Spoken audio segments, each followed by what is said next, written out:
कक्षा 10 के राजनीतिक विज्ञान जो आपका 20 नंबर का पाठ है उसके अंदर ये महत्वपूर्ण टॉपिक है भारत के राष्ट्रीय दल। जी हाँ दोस्तों, अपन बात करेंगे आज भारत के राष्ट्रीय दल के बारे में। भारत का राष्ट्रीय दल होता क्या है? भारत में राष्ट्रीय दल वे राजनीतिक दल होते हैं जिन्हें भारत निर्वाचन आयोग द्वारा, किसके द्वारा? भारत निर्वाचन आयोग द्वारा पूरे देश में मान्यता प्राप्त होती है। ये दल लोकसभा चुनावों में देश के विभिन्न राज्यों में पर्याप्त समर्थन प्राप्त करते हैं और राष्ट्रीय स्तर पर सक्रिय रहते हैं। अब अपन कुछ राष्ट्रीय दलों के नाम भी लाए हैं, उनके बारे में अपन बात करेंगे जिससे बहुत एग्जाम में कई बार प्रश्न पूछे गए। सबसे पहले बात करेंगे भारतीय राष्ट्रीय कांग्रेस की, आईएनसी, भारतीय राष्ट्रीय कांग्रेस की स्थापना कब हुई थी?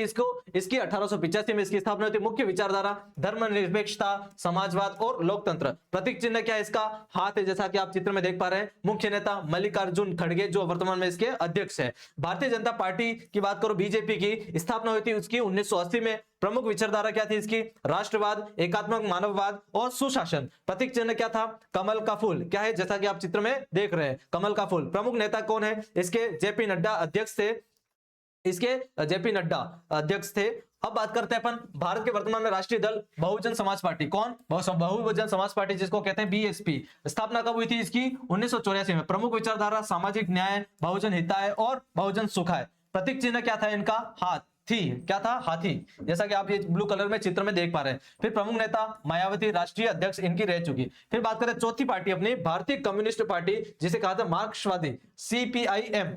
तो बात करेंगे, इसकी स्थापना हुई थी 1964 में। कब हुई थी? 1964 में। प्रमुख विचारधारा मार्क्सवाद, लेनिनवाद और समाजवाद, धर्मनिरपेक्षता इनकी मुख्य विचारधारा है। प्रतीक चिन्ह क्या है? हसिया और हथौड़ा।